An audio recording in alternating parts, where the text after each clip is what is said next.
le village de Njiko n'avait jamais vu un mariage aussi grandiose que celui d'Adaez et de Chic. Les tambours résonnaient toute la journée, l'odeur de la chèvre rôtie et du jollof flottait dans l'air. Les femmes poussaient des youyous jusqu'à en perdre la voix, et les hommes dansaient jusqu'à ce que leur pagne se desserre. Adaez rayonnait, vêtu d'une dentelle blanche, le cou couvert de perles de corail, les yeux brillants d'espoir. Mais dans l'ombre, Amaka, la servante d'Adaez, bouillait de jalousie. Elle aimait secrètement Chic depuis des années et ne pouvait supporter qu'Adaez prenne la place qu'elle estimait être la sienne. Cette nuit-là, quand les festivités s'achevèrent et que la lune monta haut dans le ciel, Amaka exécuta son plan. Elle prépara une calebasse de vin de palme et y versa soigneusement une potion soporifique avant de la porter dans la chambre d'Adaez. « Maîtresse, dit Amaka avec un sourire doux, en s'inclinant. Buvez ceci, cela calmera vos nerfs pour la nuit. Ignorant le piège, Adaez but à grandes gorgées et s'endormit profondément. Pendant ce temps, Amaka rejoignit Chic dans la cour. « Monseigneur, murmura-t-elle, je dois vous dire quelque chose avant que la nuit ne finisse. Votre épouse n'est pas celle que vous croyez. » « Que veux-tu dire, fronça Chic. »« Elle est avec votre chauffeur, Okeshukwu, dit Amaka en feignant la tristesse. Je les ai vus sous le manguier. Elle lui a promis de le retrouver cette nuit. Si vous allez dans sa chambre maintenant, vous les prendrez sur le fait. » La colère explosa dans la poitrine de Chic. Il se précipita dans la chambre d'Adaez et trouva Okeshukwu debout, l'air choqué. « Ce n'est pas ce que vous croyez, protesta Okeshukwu. Je venais juste rapporter le sac qu'elle avait oublié dans la voiture. » Mais les oreilles de Chic étaient sourdes à toute explication. « Menteur. Tu oses toucher ma femme. » Adaez remua faiblement sur le lit, confuse, mais avant qu'elle ne puisse parler, Chic la traîna jusque dans la cour. Toute la maisonnée se rassembla tandis qu'il criait. « Cette femme a souillé notre maison la nuit de nos noces. Elle n'est pas mon épouse. » Adaez pleura, essayant de s'expliquer, mais la famille de Chic se rangea de son côté. À l'aube, elle fut chassée du village, encore vêtue de son pagne de mariage, ses rêves brisés. Adaez retourna humiliée chez son père. Les voisins chuchotaient, les enfants la montraient du doigt et riaient. Quand elle découvrit qu'elle était enceinte, la colère de sa famille monta d'un cran. « Tu ne couvriras pas notre maison de honte, » tonna son père. « Tu épouseras Okeshukwu puisqu'il est censé être le père de ton enfant. »« Mais père, je suis innocente, » sanglota Adaez. « Silence, » s'écria sa mère. « Tu l'épouseras, ou la malédiction s'abattra sur toi. » Okeshukwu, bien qu'innocent, accepta le mariage. « Si c'est le seul moyen de sauver son honneur, je le ferai, » dit-il aux parents d'Adaez. Leur mariage fut discret, presque funèbre. Pas de danse, pas de tambour, seulement les murmures des villageois tandis qu'Adaez était remise à l'homme qu'elle n'aimait pas. Au début de leur union, Adaez était froide et pleine de ressentiment. « Tu as ruiné ma vie, » lui lança-t-elle un soir avec amertume. « Je ne t'ai jamais touché, » répondit calmement Okeshukwu. « Mais je prendrai soin de toi et de ton enfant comme si c'était le mien. » Il tint parole. Il travaillait sans relâche, et économisait chaque pièce de monnaie gagnée comme chauffeur d'un riche commerçant, parfois en sautant des repas pour joindre les deux bouts.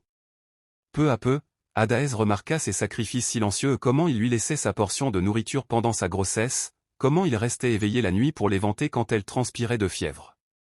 Son cœur commença à s'adoucir. Un soir, après la naissance de leur fils, Adaez demanda. « Pourquoi es-tu si bon avec moi, même quand j'ai été cruel ?»« Parce que nous sommes tous deux victimes de mensonges, » répondit doucement Okeshukwu. « Mais je refuse de laisser ces mensonges nous détruire. Nous nous relèverons. » Les années passèrent, et la diligence d'Okeshukwu porta ses fruits. Il utilisa ses économies pour acheter une vieille voiture et lança un petit service de transport. Il se levait avant l'aube, conduisait les passagers jusqu'à la ville, puis rentrait tard le soir. Bientôt, il eut 3 voitures, puis 5. Sa réputation d'honnêteté et de ponctualité se répandit, et des investisseurs vinrent à lui. Finalement, Okeshukwu enregistra une entreprise de logistique et devint un homme d'affaires respecté. Adaez l'assistait, tenant les comptes et apprenant la comptabilité. Leur mariage se renforça, bâti sur le respect mutuel et les épreuves partagées. Ils eurent 2 autres enfants, et l'ancienne Adaez, brisée, marchait désormais avec fierté. Pendant ce temps, la fortune de Chic s'effondra. Son mariage avec Amaka était empoisonné de disputes. Elle dépensait sans compter, insultait ses proches, et leur exploitation agricole fit faillite. Un après-midi, Chic aperçut Okechukwu et Adaez dans un 4x4 noir. Son orgueil brûla. « Regarde-les » cracha Amaka. « Ça aurait dû être nous vivant dans ce manoir. » Chic serra les poings. « Elle regrettera de m'avoir humilié. »« Elle t'a volé tes bénédictions » ajouta Amaka. « Nous devons les reprendre. » La jalousie d'Amaka se transforma en poison. Elle engagea secrètement 2 voyous et leur ordonna d'attaquer Adaez. « Assurez-vous qu'elles disparaissent à jamais, » dit-elle en leur donnant de l'argent. Un soir sombre, alors qu'Adaez rentrait d'une réunion des femmes du village, les hommes l'encerclèrent. « Au secours » cria-t-elle, se débattant alors qu'ils tentaient de la traîner dans la brousse. Soudain, des phares illuminèrent la route, le chauffeur d'Okechukwu était venu la chercher. Les voyous s'enfuirent. De retour à la maison, tremblante et couverte d'ecchymoses, Adaez raconta ce qui s'était passé. Okechukwu serra les poings. « Ce n'est pas un hasard. Je suis sûr de savoir qui est derrière cela. » Il engagea des enquêteurs privés, qui découvrirent rapidement le complot d'Amaka. Okechukwu présenta les preuves au conseil du village. Chic fut convoqué. À l'écoute des preuves, son visage devint livide. « Tu m'as menti » rugit-il à Amaka. « Elle prenait ce qui m'appartenait » cracha Amaka. Les anciens déclarèrent Amaka coupable de méchanceté et la bannirent du village. Chic tomba à genoux devant Adaez. « Je t'ai fait du tort, Adaez, » dit-il en larmes. « J'ai laissé la jalousie m'aveugler. Pardonne-moi. » Adaez le regarda calmement. « Je t'ai pardonné depuis longtemps, Chic. Mais je ne peux pas revenir en arrière. J'ai une nouvelle vie maintenant. » Chic pleura amèrement tandis qu'Adaez et Okechukwu s'éloignaient, main dans la main.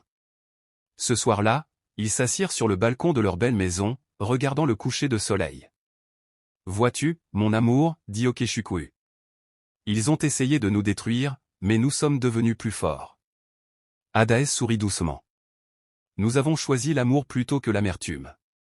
Voilà pourquoi nous sommes debout aujourd'hui. » L'histoire d'Adaez et d'Okechukwu devint une leçon racontée aux générations futures, la jalousie détruit, mais l'amour et la vérité reconstruisent. Leçon morale de La mariée des ombres et l'ascension du chauffeur. 1. La jalousie est un poison lent. La jalousie, comme celle d'Amaka et de Chic, détruit non seulement ceux qu'elle vise, mais aussi ceux qui la nourrissent. Amaka a pensé qu'en détruisant Adaez, elle obtiendrait le bonheur, mais elle a perdu son honneur, son foyer et son avenir. La jalousie aveugle le jugement et conduit souvent à la ruine personnelle. 2. La vérité finit toujours par se révéler. Même si Adaez a été injustement accusé et humilié, la vérité sur la nuit de noces et le complot d'Amaka a fini par éclater grâce à la persévérance et à la sagesse d'Okechukwu. Ce conte montre que même les mensonges les mieux préparés ne durent pas éternellement. La patience et la vigilance permettent de dévoiler la réalité et de rétablir la justice. 3. Le travail acharné et l'intégrité portent leurs fruits. Okechukwu, le chauffeur, aurait pu céder au désespoir ou à l'amertume, mais il a choisi la persévérance et l'honnêteté. Grâce à son dévouement, il est passé d'un simple chauffeur à un PDG respecté. Cela illustre que la dignité et la réussite se construisent sur l'effort, la constance et la droiture, et non sur la tricherie ou l'opportunisme. 4. Le pardon libère et apporte la paix. Adaez a choisi de pardonner à Chic et de ne pas se laisser consumer par la rancune. Le pardon ne signifie pas oublier le tort subi, mais se libérer du poids de la colère et de l'amertume. En choisissant l'amour et le pardon, Adaez a pu reconstruire sa vie et trouver le bonheur. 5. Les mauvaises actions se retournent contre ceux qui les commettent. Amaka et Chic ont essayé de nuire à Adaez, mais leurs complots ont échoué. Ce conte montre que la malveillance et la manipulation finissent par se retourner contre leurs auteurs. La justice morale se manifeste même si elle prend du temps, et les mauvaises intentions ne prospèrent jamais durablement. 6. L'amour véritable repose sur le respect, le soutien et la confiance. Le lien entre Adaez et Okechukwu illustre que l'amour ne se limite pas à l'attirance physique ou à des promesses superficielles. Il se construit sur la compréhension, la patience, le soutien dans l'adversité et la confiance mutuelle. Leur relation montre que les épreuves renforcent l'amour quand il est sincère. 7. L'honneur et la dignité valent plus que la richesse ou les apparences. Chic et Amaka pensaient que la richesse et la position sociale donnaient le droit de contrôler ou de juger Adaez. Pourtant, c'est le courage, la droiture et la force morale d'Okechukwu et Dadaez qui leur ont permis de triompher. La véritable valeur d'une personne se mesure à ses actes et à son intégrité, pas à ses possessions ou à son statut social. 8. L'adversité peut devenir un tremplin vers le succès. Les épreuves qu'Adaez et Okechukwu ont traversées, accusations injustes, mariages forcés, tentatives de meurtre auraient pu les briser. Au lieu de cela, elles ont forgé leur force intérieure et leur détermination. Le conte montre que les difficultés, lorsqu'elles sont affrontées avec courage et sagesse, peuvent mener à la transformation